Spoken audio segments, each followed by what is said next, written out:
Buenas noches, comunidad del Clan Nocturno.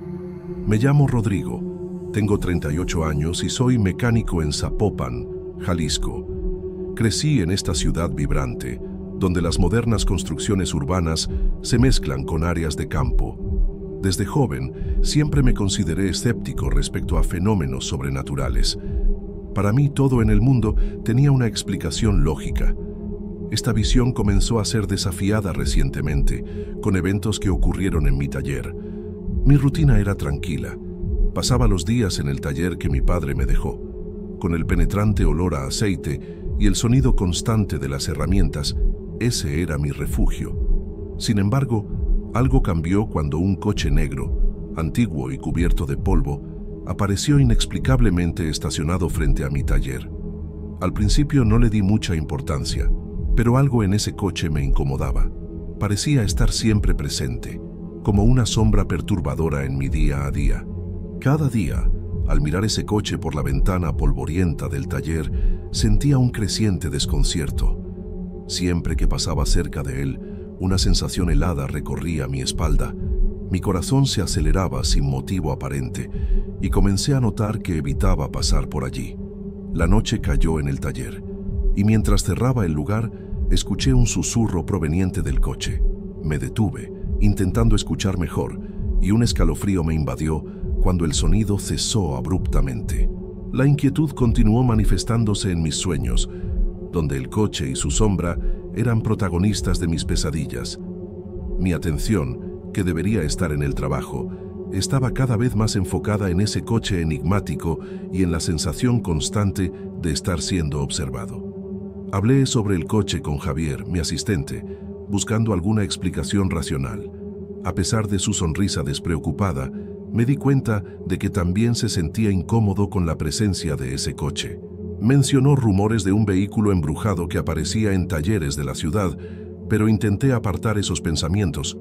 Un día, al mirar nuevamente por la ventana, vi algo que me heló la sangre.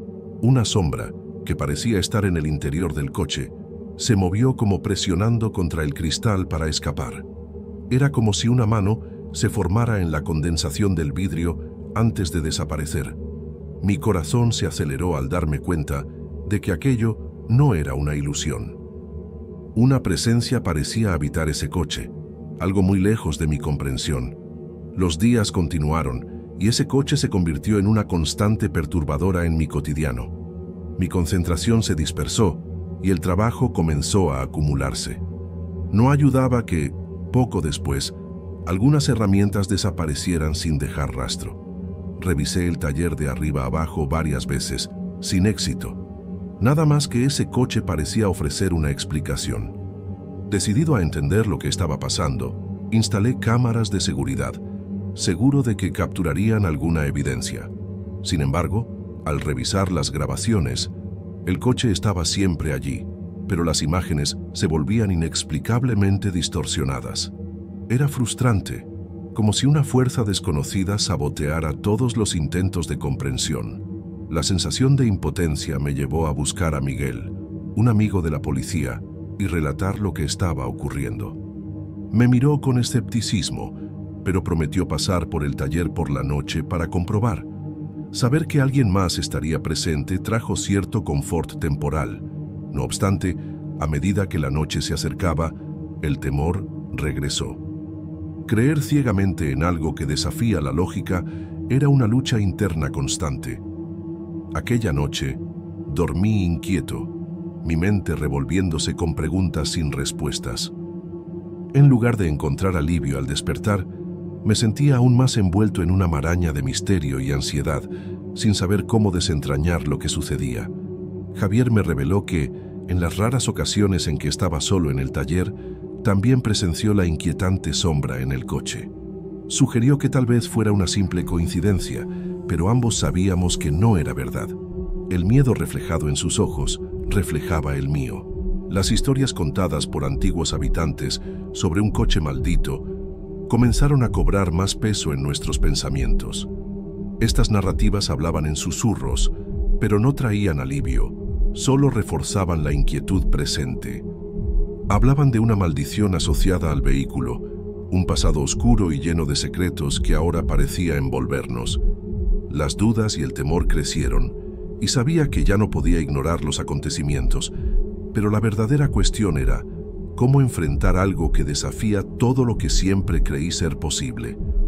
Las semanas pasaron, y la presencia del coche se convirtió en una sombra constante que se cernía sobre mis actividades diarias.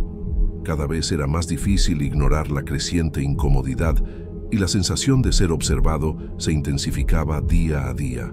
Las noches eran perturbadoras, llenas de sueños vívidos, donde la sombra en el coche parecía cobrar vida, susurrando cosas que no podía comprender.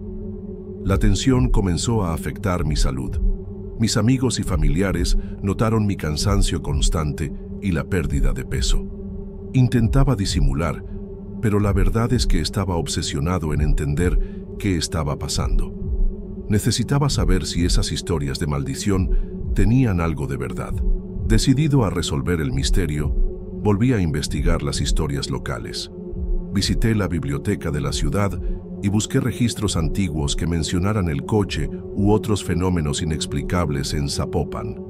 Mientras hojeaba páginas amarillentas de periódicos antiguos, encontré pequeñas notas sobre apariciones sobrenaturales relacionadas con un coche similar, pero la información era escasa y fragmentada. Aún así, estaban allí, trazando un patrón perturbador a lo largo de los años. Sentado en la biblioteca, con el sonido amortiguado de las calles penetrando por las paredes, comprendí que estaba lidiando con algo que iba más allá del entendimiento común. De vuelta al taller, decidí enfrentar mi inseguridad e investigar el coche de cerca durante el auge de la noche. La oscuridad era densa y el silencio casi palpable, roto solo por el sonido ocasional de las calles alrededor. Me acerqué al coche, sintiendo el frío aumentar con cada paso. Observé atentamente sus ventanas oscuras, buscando cualquier indicio de movimiento. Sin embargo, lo que sentí fue una presencia casi opresiva, como si el propio coche estuviera observándome, evaluando cada uno de mis movimientos. Respiré hondo, tratando de alejar el temor creciente, y decidí tocar la puerta del coche, pero en el momento en que lo hice, una sensación de electricidad recorriendo el aire me hizo retroceder rápidamente. Al día siguiente, compartí mis descubrimientos y experiencias con Javier. No solo se mostró sorprendido, sino también reacio a seguir ignorando los hechos. Sugerí que hiciéramos una investigación más profunda juntos. Así decidimos encontrarnos en el taller después del trabajo, para que, juntos, pudiéramos enfrentar ese enigma que nos atormentaba. La idea era buscar alguna pista que pudiera llevarnos a resolver el misterio, o al menos encontrar alguna lógica en lo que sucedía. Sabíamos que no sería fácil y que probablemente íbamos a enfrentarnos a algo que preferíamos no enfrentar, pero estábamos decididos. Esa noche, armados con linternas y valor cuidadosamente adquirido, comenzamos nuestra investigación. Cada rincón del taller fue examinado bajo el haz de luz, pero nuestros esfuerzos iniciales no mostraron nada extraordinario. Sin embargo, cuando centramos nuestra atención en el coche, fue como si una barrera invisible de energía rodeara el vehículo. La sombra que habitaba su interior parecía crecer y retorcerse bajo el brillo de la linterna. Sentíamos que algo se revelaría en cualquier momento. De repente, escuchamos un sonido ensordecedor, como si el propio coche emitiera un lamento doloroso, algo que nos hizo retroceder instintivamente. El impacto de ese sonido resonó en los días que siguieron. Decidimos tomarnos algunos días libres del trabajo, ambos necesitando procesar lo que vimos. Durante ese tiempo, emprendimos una investigación más amplia, hablando con otras personas que relataban experiencias similares. Descubrimos que el coche, otrora propiedad de un hombre involucrado en rituales oscuros, había desaparecido misteriosamente de la ciudad hace décadas. Los detalles eran escasos, pero la conexión entre los eventos presentes y pasados parecía innegable. Sabíamos que estábamos próximos a desvelarlo todo, pero con cada respuesta surgían nuevas preguntas que amenazaban nuestra paz mental. Nuestro deseo de resolver el misterio del coche aumentaba. pero también crecía la angustia. Tras algunas noches de inquietud, decidí que necesitábamos deshacernos del coche de una vez por todas. Javier y yo acordamos que debía ser llevado lejos del taller, a un lugar donde ya no pudiera perturbarnos. Programamos una madrugada para ejecutar nuestro plan, creyendo que el amanecer podría traer algún alivio a esa pesadilla. Cuando llegó la noche, nos armamos de valor y herramientas, luchamos con nuestra incertidumbre, pero sabíamos que era necesario enfrentar lo desconocido. Con mucho esfuerzo, logramos mover el coche a una grúa. La sensación de opresión continuaba, como si el propio vehículo resistiera nuestro esfuerzo. El sudor corría por nuestros rostros mientras lo llevábamos por la carretera desierta, sintiendo cada vez más la urgencia de alejarnos de él. Nos dirigimos a un desfiladero alejado, lejos de la ciudad y de cualquier curiosidad que pudiera despertar ese misterio. Al llegar, encontramos un lugar apartado, perfecto para nuestro propósito. Bajo el cielo estrellado, empujamos el coche hasta el borde del acantilado. Con una última fuerza conjunta, dejamos que se deslizara y desapareciera en la oscuridad abajo. Observé en silencio mientras el coche desaparecía de la vista. Una extraña sensación de alivio y pérdida me invadió al mismo tiempo. Creía que finalmente nos libramos de la influencia perturbadora de ese objeto enigmático. Javier, a mi lado, en silencio, reflejaba la misma mezcla de sentimientos. Era como si, al deshacernos de él, también abandonáramos el peso sombrío que hemos llevado por tanto tiempo. En los días que siguieron, la tensión se disipó gradualmente, como niebla bajo el sol. Ya no mirábamos sobre nuestros hombros y mi sueño finalmente fue tranquilo. El taller volvió a la normalidad, como si el episodio no fuera más que un sueño lejano. Aunque el misterio del coche no se resolvió por completo, la sensación de libertad era triunfante. Aprendí a aceptar que algunas preguntas pueden nunca ser respondidas completamente y en su lugar encontrar paz al saber que hicimos lo mejor que pudimos para recuperar nuestra tranquilidad y normalidad.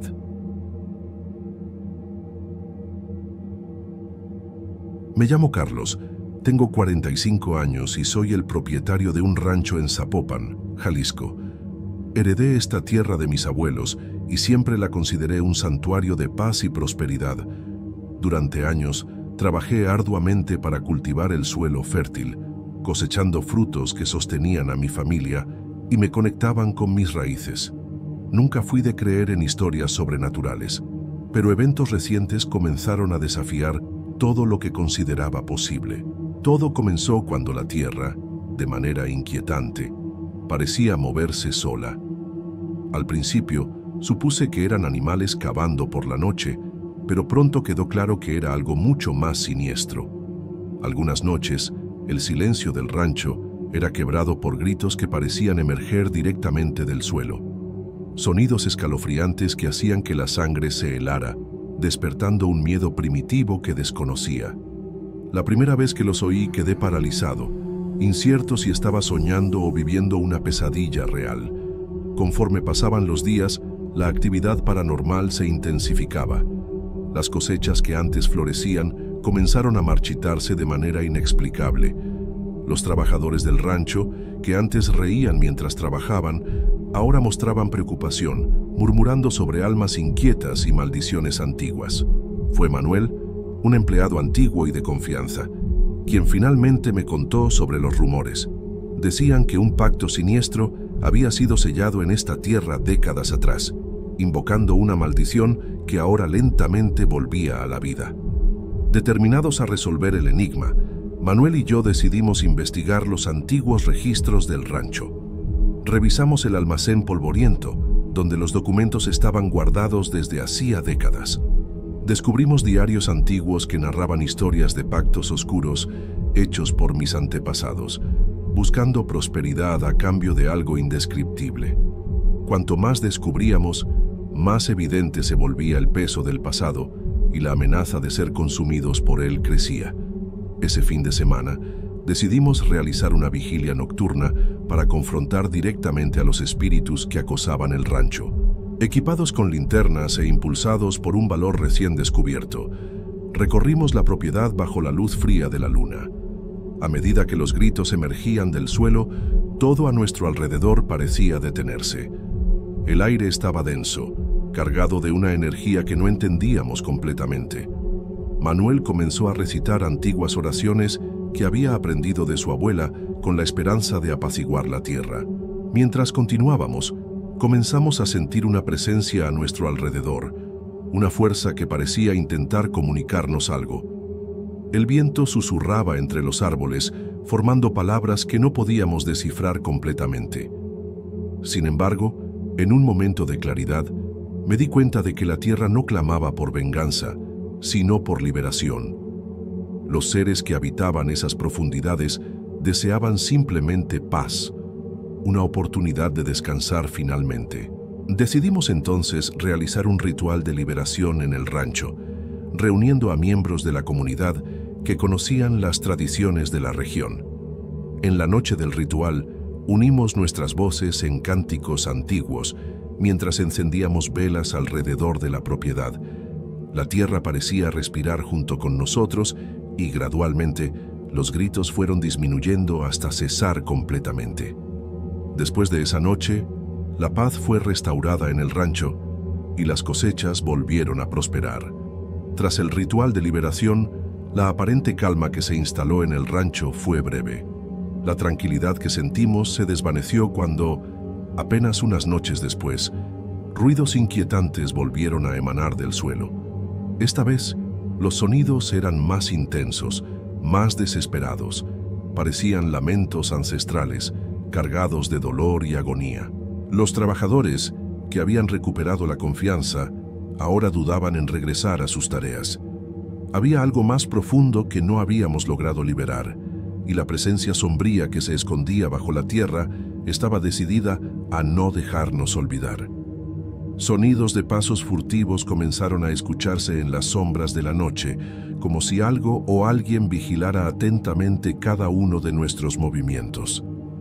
En una madrugada especialmente oscura, me desperté con un frío intenso que parecía emanar del propio aire. Salí a investigar y vi que una niebla espesa cubría los campos. En medio de ella, sombras indistintas danzaban, figuras que no eran ni hombres ni animales. Era como si el propio terreno intentara asumir una forma física, una manifestación de la maldición que aún persistía. La tensión aumentó cuando uno de los trabajadores desapareció sin dejar rastro. Su última tarea fue inspeccionar la cerca alrededor del rancho. Encontramos solo sus herramientas, esparcidas de forma caótica, como si hubiera sido arrastrado por algo invisible. El miedo se apoderó de todos. Nadie quería quedarse solo, y por la noche cerré cada ventana, conteniendo el aliento siempre que un sonido extraño rompía el silencio asfixiante. Manuel y yo decidimos buscar ayuda de un anciano conocido en la comunidad por su conocimiento de rituales antiguos. Aceptó venir al rancho, pero al llegar, su expresión se endureció, sus manos temblaban levemente mientras tocaba el suelo. «Hay algo que no han perturbado», murmuró, sus ojos perdidos en la dirección de las colinas. Sus palabras enviaron escalofríos por mi espina. Nos aconsejó realizar un ritual más profundo, uno que desentrañara los secretos ocultos en la tierra. En la noche del nuevo ritual, la atmósfera estaba cargada de anticipación. Reunidos alrededor de una gran fogata, entonábamos cánticos que resonaban por las colinas. El viento soplaba con furia, casi arrancándonos del suelo. Las llamas danzaban y por un instante formaron rostros de agonía que parecían gritar silenciosamente. De repente, el suelo tembló violentamente. Aparecieron fisuras mientras gritos resonaban desde las profundidades. Una sombra se alzaba del centro del círculo, una figura contorsionada y amorfa que parecía luchar contra cadenas invisibles. Cuando el aire casi parecía explotar de tensión acumulada, todo cesó. La sombra se desintegró en un torbellino de polvo que se disipó con el viento. La calma regresó, pero esta vez con una verdadera sensación de alivio. La tierra, finalmente, estaba quieta. Supe en ese momento que habíamos enfrentado el corazón de la maldición y que, al ser confrontados por la cara oculta de nuestra historia, La liberación había sido alcanzada, pero el precio del horror sería recordado por todos los que presenciamos este ritual final.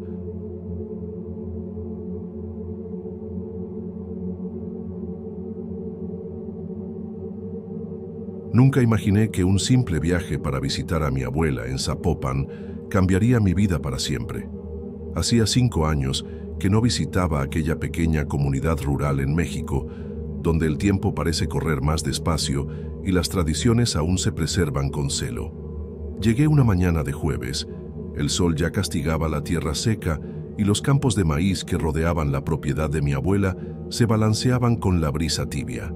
Ella me recibió con ese abrazo apretado de siempre, el olor a canela y hierbas que siempre emanaba de su cocina. Noté algo diferente en su semblante, una preocupación que intentaba esconder detrás de su sonrisa arrugada. Cuando le pregunté si todo estaba bien, solo dijo que algunas cosas extrañas estaban sucediendo en la comunidad, pero que no era nada para preocuparme. Debería haber insistido más. Debería haber notado que ese tono de voz tembloroso significaba mucho más de lo que ella quería admitir. Si hubiera sabido lo que estaba por venir, habría tomado el primer autobús de regreso a la ciudad ese mismo día. Después del almuerzo, decidí dar un paseo por los campos de maíz que tanto me fascinaban en la infancia. El sonido de las hojas secas siendo aplastadas bajo mis pies traía una nostalgia reconfortante, pero algo en el aire parecía diferente, como si una energía densa flotara sobre aquel lugar. Fue cuando vi por primera vez un pequeño muñeco de paja, no más grande que mi mano, cuidadosamente atado con hilos rojos, apoyado contra el tallo de una planta de maíz. Me pareció curioso.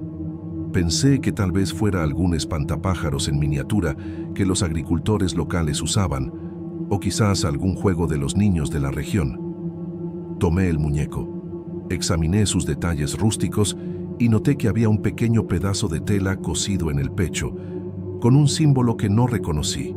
No le di mucha importancia y coloqué el muñeco de vuelta donde lo encontré, continuando mi caminata. No sabía que ese sería el primero de muchos y que cada uno de ellos cargaba un significado mucho más sombrío de lo que podría imaginar en aquel momento de inocencia. Al regresar a la casa de mi abuela al final de la tarde, encontré a algunas personas de la comunidad reunidas en la sala. Rostros tensos, voces bajas, miradas que se desviaban cuando entré. Percibí que interrumpí una conversación importante, pero nadie parecía dispuesto a incluirme en el asunto. Mi abuela solo dijo que estaban discutiendo problemas de la cosecha y me pidió que buscara agua fresca en el pozo del fondo. Mientras caminaba hacia afuera, escuché claramente la voz de don Miguel, el hombre más anciano de la comunidad. Ya son 3 desaparecidos, y todos tenían esos malditos muñecos antes. Un escalofrío recorrió mi espina dorsal, pero intenté no asociarlo con lo que había visto más temprano. Al fin y al cabo, podría ser solo coincidencia, ¿verdad? En el pozo, mientras tiraba del balde, noté algo reflejado en el agua oscura. Otro muñeco de paja, colgado en una rama del árbol que daba sombra al lugar. Este parecía diferente. Tenía cabellos grisáceos hechos de paja más clara y usaba un pequeño poncho en miniatura que me recordó inmediatamente a don Miguel. Volví a casa sin mencionar lo que había visto u oído. Durante la cena, intenté sacar el tema de los muñecos, preguntando casualmente si era alguna tradición local que yo no conocía. El silencio que siguió fue ensordecedor. Mi abuela dejó caer el tenedor en el plato y sus ojos se agrandaron en puro terror. ¿Dónde viste eso?, preguntó con voz temblorosa. Le conté sobre el muñeco en el maizal, pero no mencioné el segundo. Algo me decía que era mejor no hablar sobre aquel que se parecía a don Miguel.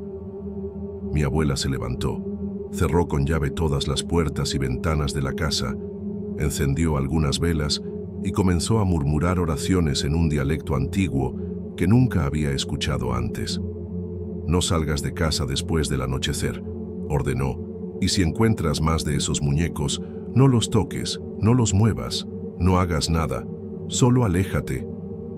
El miedo en su voz era palpable y por primera vez desde que llegué sentí un terror genuino instalándose en mi pecho. No pude dormir aquella noche. Los sonidos del campo parecían amplificados. el viento en las hojas de maíz, el aullido distante de perros y ocasionalmente un sonido que no podía identificar como paja siendo trenzada. Alrededor de las 3 de la mañana, escuché un grito agonizante viniendo de algún lugar de la comunidad. Me levanté de un salto y corrí hacia la ventana. En el horizonte, pude ver luces encendiéndose en las casas vecinas. Mi abuela apareció en la habitación, su rostro una máscara de pavor. «Es don Miguel», susurró. «Ellos lo atraparon». No necesité preguntar quiénes eran ellos. De alguna manera, ya sabía que tenía relación con el muñeco que vi colgado en el árbol del pozo. Mi abuela me impidió salir, diciendo que nada podía hacerse ahora, que era demasiado peligroso. Permanecimos despiertos hasta el amanecer, escuchando los lamentos distantes y las voces agitadas de los habitantes. Cuando los primeros rayos de sol finalmente atravesaron la ventana, mi abuela me permitió acompañarla hasta la casa de don Miguel. Lo que encontramos allí me perseguirá por el resto de mi vida. La puerta de la casa estaba abierta y dentro un escenario que desafiaba cualquier lógica. No había sangre, no había señales de lucha, pero don Miguel simplemente ya no estaba allí. En el lugar donde presumiblemente estaría durmiendo, encontramos solo paja, mucha paja, esparcida por toda la cama, como si su cuerpo se hubiera transformado en ese material, y en el centro de la cama, donde debería estar su corazón, yacía un pequeño muñeco de paja quemado, reducido a cenizas pero aún reconocible. Los otros habitantes que se aglomeraban en la casa miraban la escena con una mezcla de horror y resignación, como si aquello, por más terrible que fuera, no fuera completamente inesperado. Una mujer mayor se acercó a mí y susurró. Él tocó el muñeco. Encontró su propio muñeco y lo destruyó, pensando que acabaría con la maldición, pero solo hizo que se cumpliera más rápido. En aquel momento, algo dentro de mí cambió. El miedo dio lugar a una curiosidad mórbida, una necesidad desesperada de entender qué estaba sucediendo en aquella comunidad. Mientras los otros discutían qué hacer con los restos de don Miguel, me alejé discretamente y comencé a caminar por los campos de maíz nuevamente, esta vez con un propósito diferente. Quería encontrar más de esos muñecos, quería entender el patrón, descubrir quién o qué estaba detrás de todo aquello. No tardé mucho en encontrar otro, y luego otro más. Cada muñeco tenía características distintas que parecían corresponder a habitantes específicos de la comunidad. Uno tenía un pequeño sombrero de paja trenzada, como el que el señor Ramírez siempre usaba. Otro tenía un collar de semillas, similar al que la hija de doña Clara nunca se quitaba del cuello. Era como si alguien hubiera creado una representación en miniatura de cada persona de la comunidad y los hubiera escondido estratégicamente por el maizal. Pero ¿quién haría eso? Y más importante, ¿por qué? Pasé el resto de la mañana caminando por los campos de maíz, tratando de entender lo que estaba sucediendo. Encontré algunos más de esos extraños muñecos, cada uno con características diferentes. La sensación de estar siendo observado no me abandonaba. El viento mecía las hojas de maíz, creando ese sonido característico que normalmente me calmaría, pero ese día solo aumentaba mi inquietud. Me giré varias veces pensando que alguien me seguía, pero nunca había nadie allí. Fue cuando encontré un muñeco que hizo que mi corazón se acelerara. Tenía pequeñas trenzas de paja y un pedazo de tela roja que recordaba el chal que mi abuela siempre usaba. El parecido era perturbador, no parecía coincidencia. Pensé en destruirlo, pero recordé lo que habían dicho sobre don Miguel, que tocar el muñeco solo empeoró las cosas. Decidí dejarlo donde estaba y corrí de vuelta a casa. Cuando llegué, había algunas personas en el patio de mi abuela. Todos estaban en silencio, reunidos alrededor de algo. Me acerqué y vi que era el cuerpo de la hija de doña Clara. No había sangre ni heridas, pero estaba muerta, con los ojos abiertos fijos en el cielo. Lo más extraño era la paja esparcida a su alrededor, como si hubiera salido de dentro de su cuerpo. Su collar de semillas estaba intacto, pero las semillas estaban oscurecidas. Mi abuela estaba arrodillada a su lado, rezando en voz baja. Cuando me vio, me hizo señas para que me acercara. Encontraron su muñeco destruido esta mañana, susurró. Le conté sobre el muñeco que se parecía a ella y su rostro palideció, pero mantuvo la calma. Necesitamos descubrir quién está haciendo esto, dijo, y debemos tener cuidado con esos muñecos.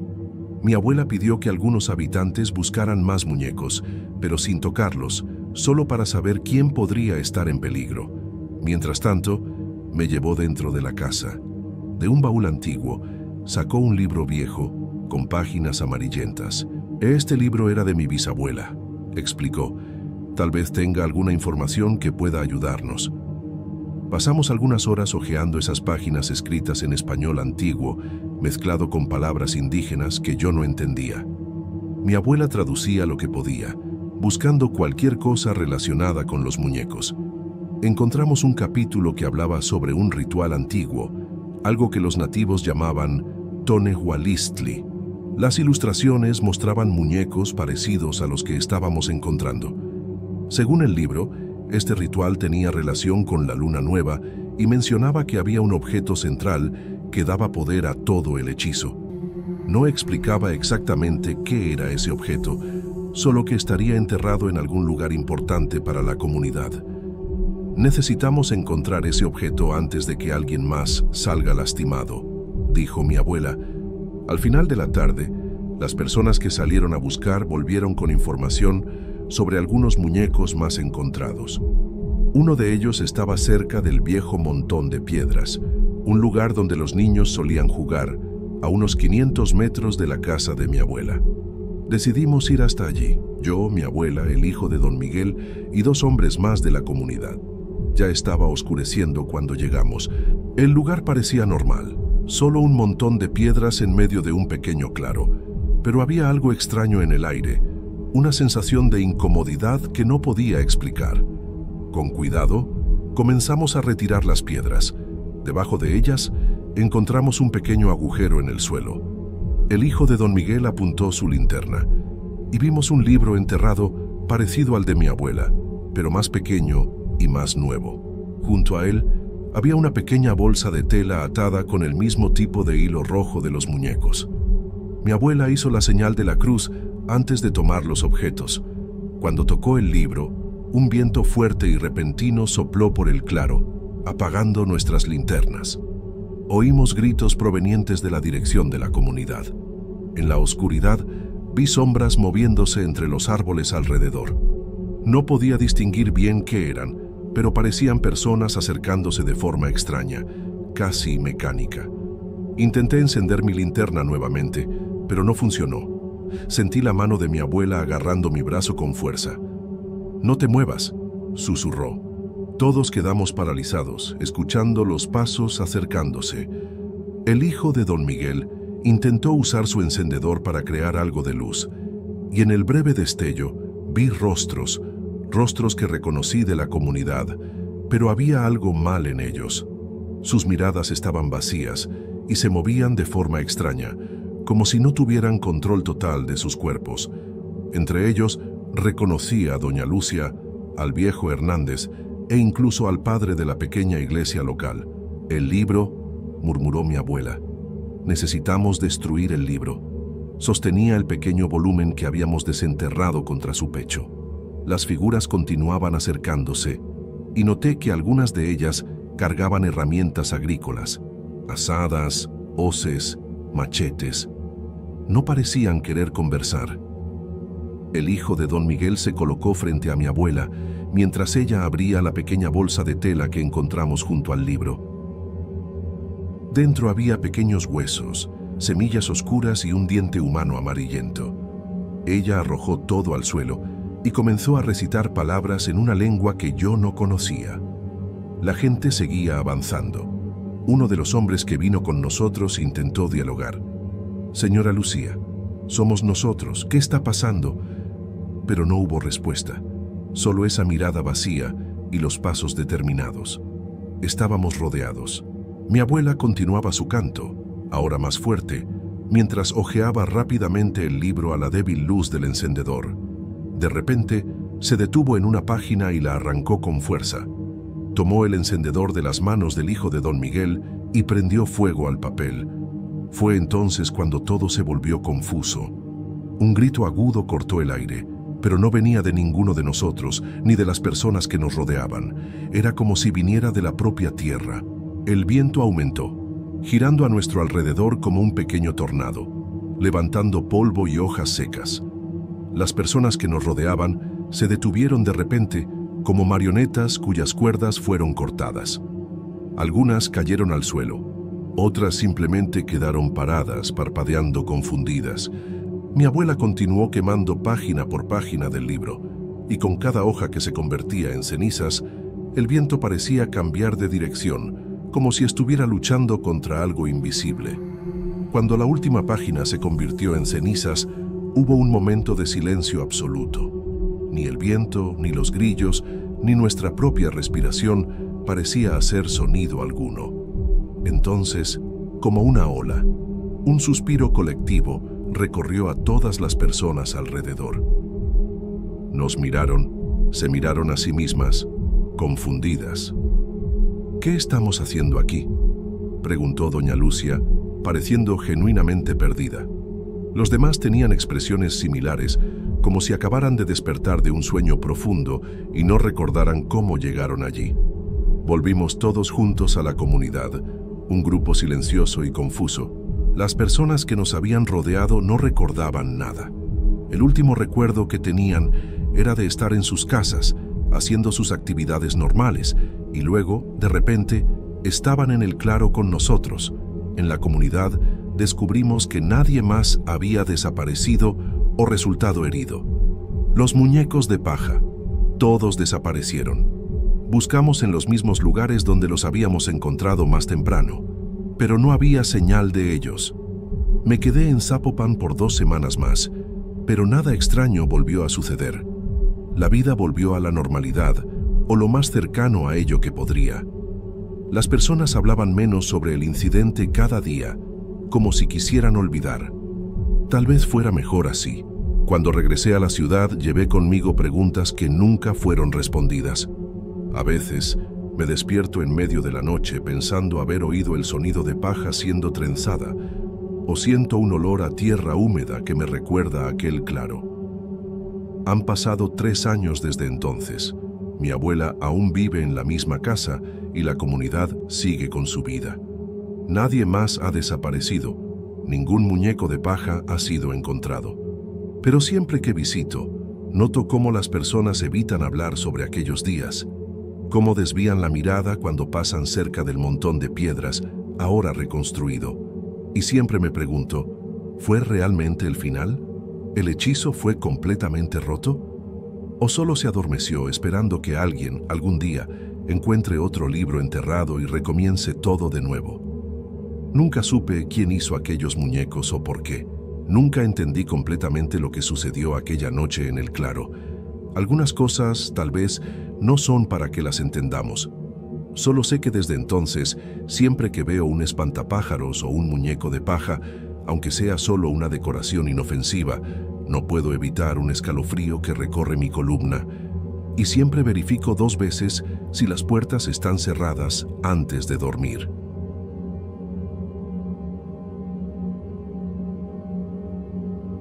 El año pasado, durante el solsticio de verano, decidí organizar una fiesta en el rancho de mi familia en Zapopan, Jalisco. La idea era aprovechar aquella semana calurosa y llena de simbolismo para reunir a amigos y familiares.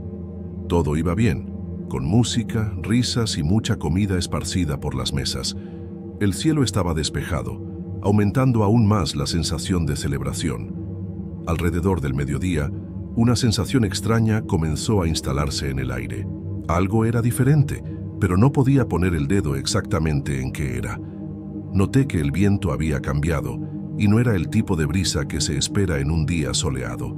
Era más intenso, casi como si se estuviera preparando para algo que nadie podía anticipar. De repente, miré hacia los maizales a lo lejos y vi pequeños remolinos surgiendo sin previo aviso. Era como si el campo estuviera moviéndose por cuenta propia, algo a la vez fascinante y aterrador. La música en la fiesta disminuyó cuando la gente notó los fenómenos extraños ocurriendo no muy lejos de donde estábamos. Mientras caminaba hacia el maizal para entender mejor lo que estaba pasando, escuché a mi perro, Paco, ladrando insistentemente. Cuando me volví para verlo, estaba actuando de forma extraña, corriendo en círculos, como si estuviera persiguiendo algo invisible. Otras personas comenzaban a recoger a sus animales, que también parecían agitados de una manera perturbadora. Fue entonces cuando mi tía Luisa, una mujer que siempre estuvo más conectada con las tradiciones de la familia, me llamó aparte. Su expresión seria me dejó inquieto. Comenzó a hablar sobre algunos rituales que nuestros ancestros practicaban desde hace generaciones, especialmente durante el solsticio. Era algo que yo desconocía. Según ella, esta época era potente para energías inexplicables y tal vez estábamos presenciando su manifestación. Las palabras de mi tía me provocaron un escalofrío, una mezcla de curiosidad y miedo. Siempre había leyendas sobre nuestra familia y el rancho, pero no les daba mucha importancia cuando era niño. Ahora, viendo aquellos movimientos en los campos y el comportamiento de los animales, todo parecía tener un nuevo sentido. Conforme avanzaba la tarde, los remolinos se volvieron más frecuentes e intensos. Las personas en la fiesta estaban divididas entre la curiosidad y el deseo de irse. Una sensación colectiva de incomodidad se extendía, algo tangible que era imposible ignorar. La atmósfera festiva había sido reemplazada por una tensión silenciosa. Me quedé parado, observando aquella escena surrealista, tratando de decidir qué hacer a continuación. No sabía si estaba ante una coincidencia aterradora o si algo realmente místico estaba sucediendo. Una parte de mí quería investigar más, pero otra estaba aterrorizada por lo que podría descubrir. Esta duda marcaría aquel solsticio como algo inolvidable. Conforme el sol comenzaba a ponerse, la sensación de inquietud solo aumentaba. Las sombras de los remolinos en el maizal parecían bailar al ritmo de una música invisible, creando un escenario casi hipnótico a lo lejos. Las conversaciones en la fiesta se convirtieron en susurros cautelosos, y muchos de mis amigos decidieron que era mejor comenzar a volver a casa. Sentía que necesitaba entender lo que estaba pasando, así que decidí conversar más con mi tía Luisa. Quería saber más sobre estos rituales antiguos. Le pregunté si sabía algo específico que pudiera explicar los eventos de aquel día. Me contó que desde hace generaciones, nuestros ancestros creían que la tierra y el cielo se conectaban durante el solsticio y que esto podría despertar fuerzas dormidas. La explicación hacía todo aún más perturbador. ¿Sería que el rancho guardaba realmente esa energía antigua, ahora despertada por nuestra celebración descuidada? Tenía tantas preguntas y tan pocas respuestas. Mi tía sugirió que fuéramos hasta la antigua capilla de la familia, donde, según ella, los ritos solían ocurrir. Decidimos no ir solos, así que algunos parientes más valientes y curiosos nos acompañaron hasta la capilla.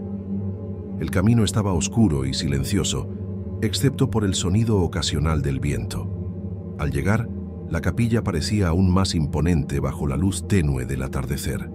Al entrar, todo parecía pulsar con una energía que era casi visible. Allí dentro, encontramos antiguos símbolos en las paredes de piedra, marcas dejadas por aquellos que vinieron antes que nosotros. Había algo ritualístico en el aire, aunque no hubiera nadie allí. Mi tía señaló hacia un antiguo altar, donde hace mucho tiempo nuestras familias se reunían para estas ceremonias misteriosas. Mientras mirábamos alrededor, un olor extraño comenzó a esparcirse en el aire, algo entre incienso y tierra mojada. La atmósfera estaba cargada, como si algo estuviera a punto de suceder. Miré los rostros a mi alrededor y vi mi propio miedo reflejado en ellos. Una aceptación silenciosa de que habíamos despertado algo. Decidimos no quedarnos más allí. La idea de dejar la capilla parecía correcta, como si una voz interna nos estuviera alertando para retroceder. Al volver a la fiesta, noté que los remolinos habían parado, pero el campo aún guardaba una sensación de inquietud que sería difícil de olvidar. Aquel día, entre celebración y misterio, dejó una marca inolvidable en mí.